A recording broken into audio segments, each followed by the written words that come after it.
이 시간 우리 모두에게 주신 하나님의 약속된 말씀은 신약성경 가운데 요한복음 15장 5절 한 절 말씀 보겠습니다. 우리 한 목소리로 합독합니다. 나는 포도나무요 너희는 가지라. 그가 내 안에 내가 그 안에 거하면 사람이 열매를 많이 맺나니 나를 떠나서는 너희가 아무것도 할 수 없음이라. 아멘. 포도나무와 가지 사이라는 제목입니다. 부제로는 근본을 찾아서, 포도나무와 가지 사이, 부제는 근본을 찾아서라는 제목으로 말씀을 나누고자 합니다. 세상은 밝은 면과 어두운 면이 있듯이 인생은 동전의 양면과 같은 상황이 있죠. 기쁜 자가 있으면 슬픈 자가 있고, 그렇죠?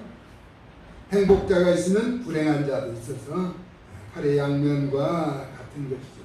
선거에서 이긴 자가 행복하고 기쁘지만 낙선자는 이긴 자와 같지 않다라고 하는 것이죠. 시험에 합격한 자와 낙방한 자, 배부른 자와 배고픈 자, 사랑을 받는 자와 그렇지 못하는 자는 다르다라고 하는 것입니다.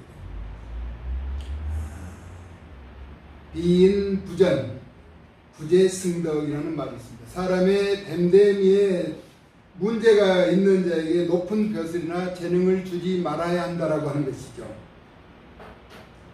재주나 지식이 덕을 앞서게서는 안 된다라고 하는 명필이죠. 왕이지가 제자들에게 가르치면서 그렇게 이야기했습니다.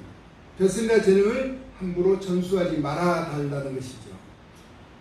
예를 들어서 요리사가 또 의사에게 칼은 유익하지만 불의의 세력을 가지고 힘에 붙잡힌 자는 칼을 유익한 데 사용하지 못한다라고 하는 사실을 이야기하는 것이죠.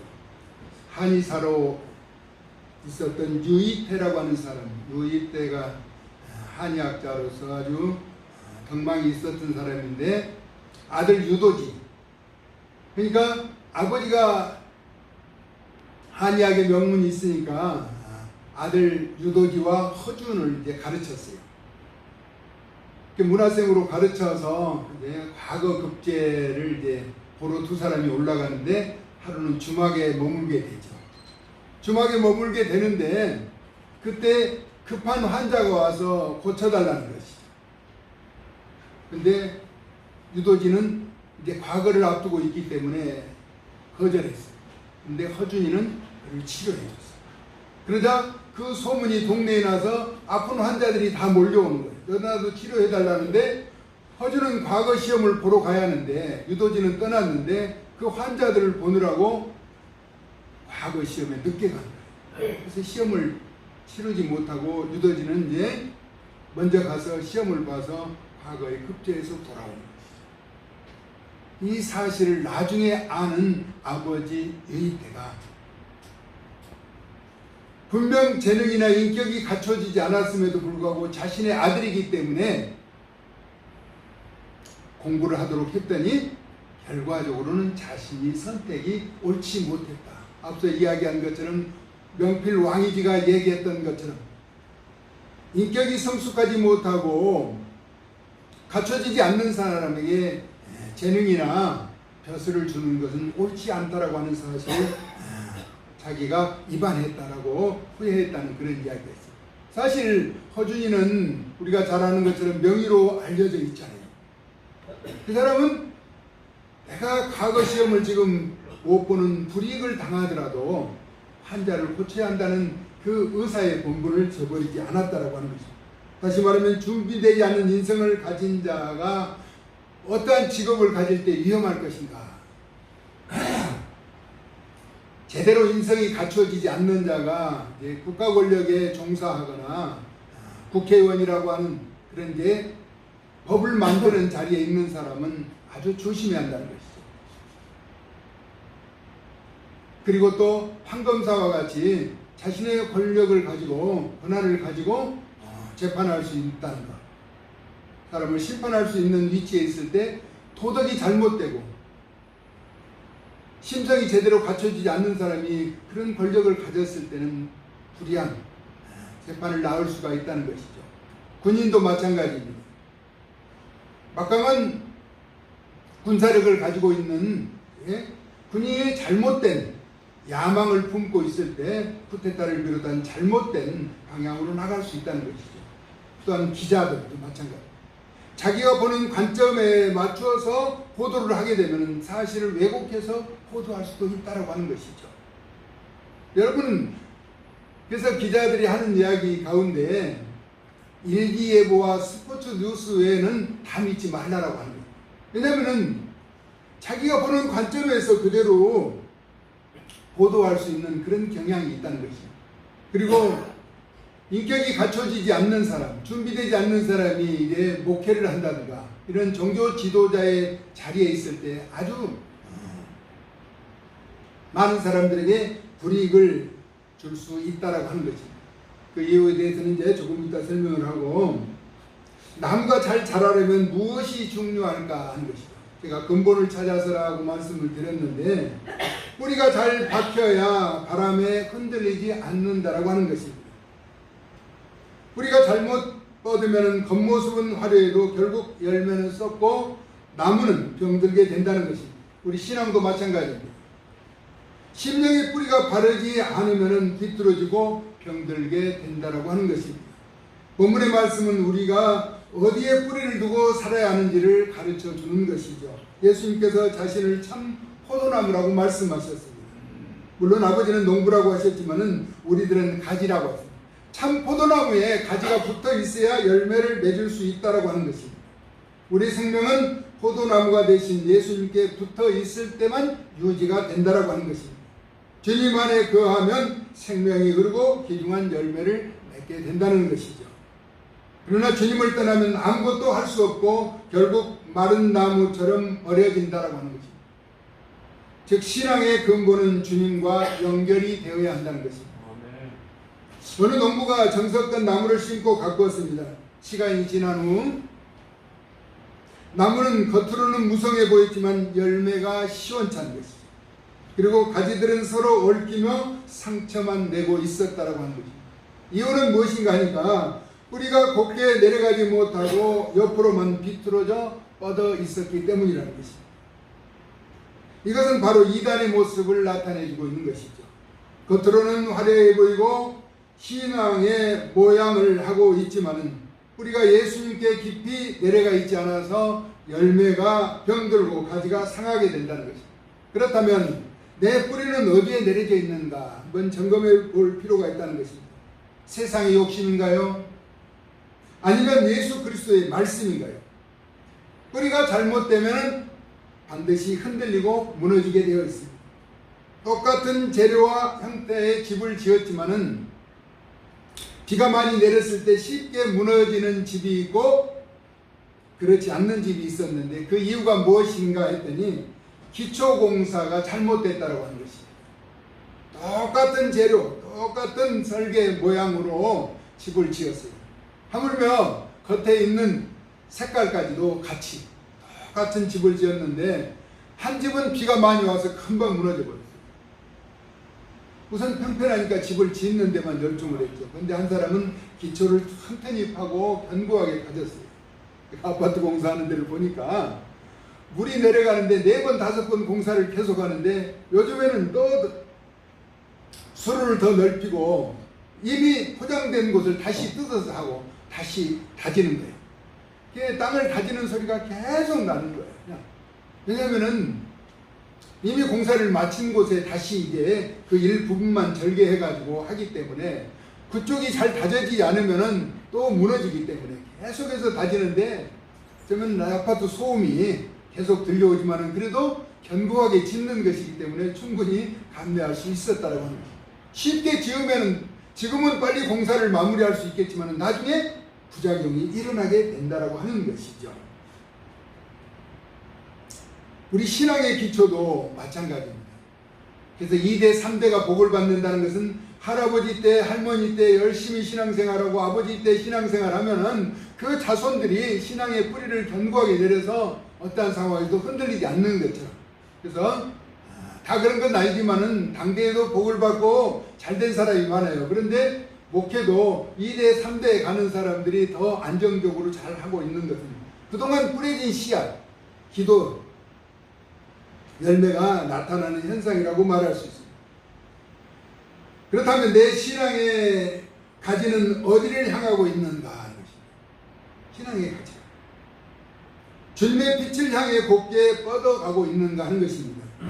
아니면 사람의 인정과 엉망을 향해 비뚤어져서 가고 있는가 하는 것입니다. 내가 열매 맺는 것은 무엇인가? 성령의 9가지 열매죠. 사랑과 희락과 화평과 오래 참음과 자비와 양성과 충성과 온유와 절제. 이 성령의 9가지 열매는 금지할 법이 없다라고 말합니다. 믿음으로 나타나는 열매가 우리의 삶에서 드러나야 한다라고 하는 것이죠. 그리고 감사해야 한다는 것입니다. 그러나 성령의 열매가 맺지 않으면 반드시 시기, 분쟁, 다툼, 분열, 탐욕, 또 음란, 도박, 우상 숭배, 술 취함 등 다른 중독 현상이 나타나게 되어 있다는 것입니다. 이들에게는 회개하라고 말하고 있습니다. 회개하라. 회개는 주님 품으로 다시 돌아오라는 것입니다. 잘못된 길에서 돌아오는 것을 회개라는 것입니다. 사람의 인생은 잘 바뀌지 않는다라고 말합니다. 그러면 어떻게 해야 바뀌는가? 원래 타고난 심성이 잘 바뀌지 않는다라고 하는 것이죠. 죄악의 사슬을 억제하도록 주님을 찬양하고 약속의 말씀을 보고 간절하게 기도하는 것이라는 것입니다. 다시 말하면 육신의 정욕을 뒤로하고 영적인 방향을 예수님께로 향해 나아가야 한다는 것입니다. 세상에 젖어 살면서 똑같은 방법으로 살아서는 변화되기가 어려운 것이죠. 교회 와서는 회개하고 있지만 나가면 똑같이 반복되는 삶을 사는 것이라는 것입니다. 그러나 주님의 말씀, 약속의 말씀을 부여잡고 확신하면서 또 그분을 찬양하는 것이죠. 그리고 말씀을 묵상하고 깊이 기도하는 것이라는 것입니다. 앞서 위험한 직업에 대해서 말씀드렸습니다. 직업. 우리 국회에서는 이제 법안을 만들죠. 입법기관. 자기들이 유익한 길로 만들다 보면은 다른 사람들에게 피해를 주는 수가 있죠.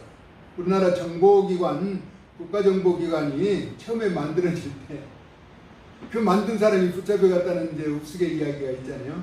잘못 만든 법은 자기에게 올무가 될 수 있다라고 하는 것입니다. 그리고 사법, 판검사들, 어떤 죄를 구성해서 그 사람에게 형량을 주고 하기도 하는데 40년, 45년 지나서 무죄가 나와서 다시 재심이 되고 하는 그런 사례들도 많이 보는 것을 바라보죠. 그러니까 한 사람의 잘못된 판결로 인해서 한 인생이 송두리째 날아가 버린 거죠. 수십 년간 그 누명을 벗기 위해서. 또 군인이라고 하는 것은 우리나라도 이제 80년대 쿠데타가 일어나서 계엄이 선포돼 가지고 어려움이 아직도 그 피해자들은 고통을 호소하고 있는 가운데 있다라고 하는 것입니다. 그리고 기자에 대해서 기자들은 우리가 알고자 하는 뉴스를 재빠르게 지금 이제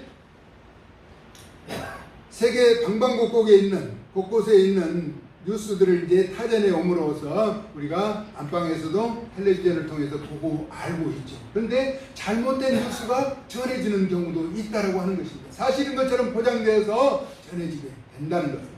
그래서 기자들을 다 불신하는 것은 아니지만은 스포츠 뉴스는 그대로 결과를 나타내고 일기예보, 우리나라 일기예보는 지금 비가 온다면 아주 정확하게 비가 몇 미리 정도 오고 때로는 폭우가 와서 기상청 예보가 빗나가게 하면 기상청 예보나 스포츠 뉴스는 비교적 정확한데 정치나 또 다른 사건 사고에 이런 뉴스는 좀 곱씹어 보아야 할 만한 그런 일들이 있다는 것이죠. 우리 요즘 유튜브에 보면은 멀쩡히 살아있는 사람 죽었다라고 이렇게 나오고 그래서 사실을 확인해 보면은 뉴스에 나오지 않은 것은 다 가짜인 것을 바라보죠.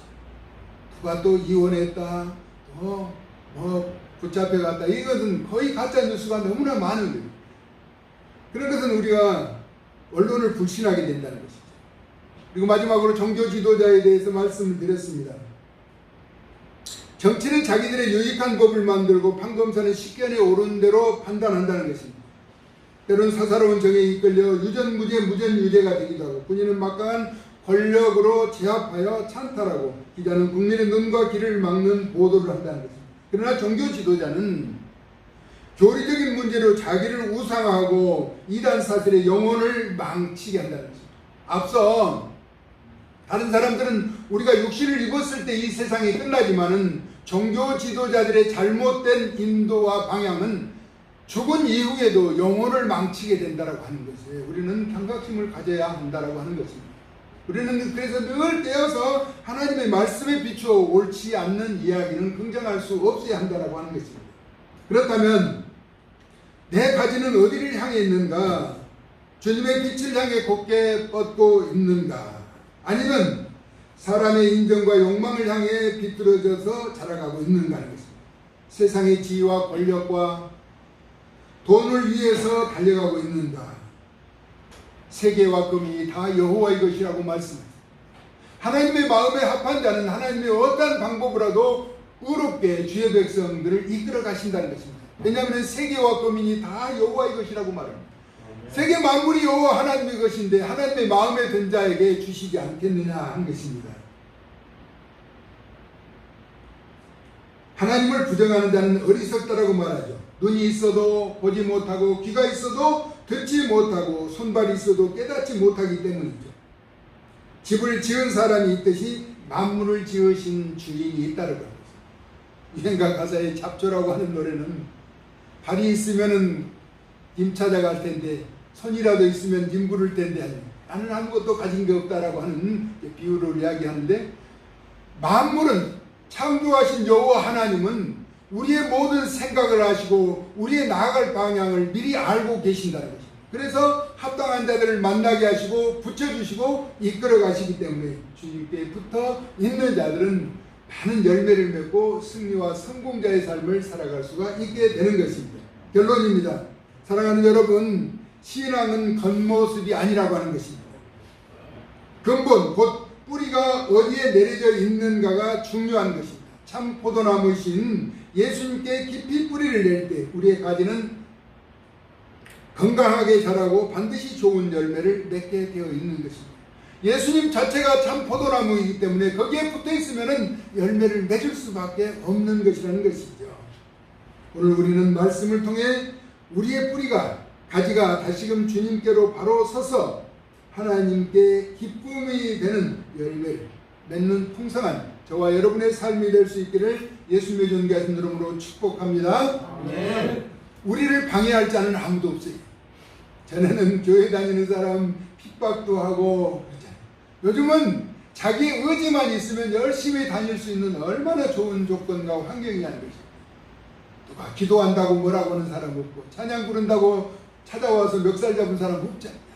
전에는 부모 형제도 예배당에 간다고 핍박하고 옷을 주지 않고 머리를 자르고 그런 학대하는 그런 경우가 있었지만, 요즘은 자기만 부지런하면 얼마나 신앙생활하기 좋은 시대입니다. 이런 좋은 때에 우리가 옳고 바른 분별력을 갖잖아요. 참 포도나무가 되신 예수님께 붙어 있어서 세상이 우리를 여러 가지 방법으로 미혹하며 유혹할지라도 흔들리지 않아야 한다는 것입니다. 앞서 갖춰지지 않는 사람들이 직업을 가졌을 때 위험한 부류에 대해서 이야기했습니다. 우리는 길이요 진리요 생명이 되신 오직 예수님의 말씀 붙잡고 믿음에 굳게 서서 열매를 맺고 전능하신 하나님을 기쁘게 해서 하나님 나라에 가서 큰 상을 받는 존귀한 주의 심령들 되어질 수 있기를 예수 그리스도의 존귀하신 이름으로 축복합니다. 네. 살아서 역사하시는 참 고마우신 하나님, 참 포도나무가 되신 예수 그리스도께 붙어있는 가지가 되어서 세상이 여러가지 방법으로 미혹하며 유혹하며 불이익을 줄 때라도 우리는 결코 세상의 편에 흔들리지 않고 오직 예수님께만 붙어있어서 예수님이 바라시는 온전하신 뜻을 나타내서 하나님을 기쁘시게 하는 변화의 삶을 살아갈 수 있도록 은혜를 더하여 주시옵소서. 하나님, 우리가 살아가는 세상은 불신자들과 경합하며 여러가지 일들로 부딪히며 살아갑니다. 그럼에도 불구하고 우리는 주의 말씀 붙잡고 말씀에 의지하여 흔들리지 않고 살아갈 때 세계와 거민이 다 여호와의 것이라고 말씀하신 여호와 하나님께서 안보하여 주시고 이끌어 주실 것을 확신하기에 굳건한 심령으로 나아가게 될 때 하나님께서 함께 동행하여 주시고 승리케 하여 주시옵소서. 사랑 많으신 예수님의 걸어가신 이름으로 축복하고 기도 올리옵나이다. 아멘.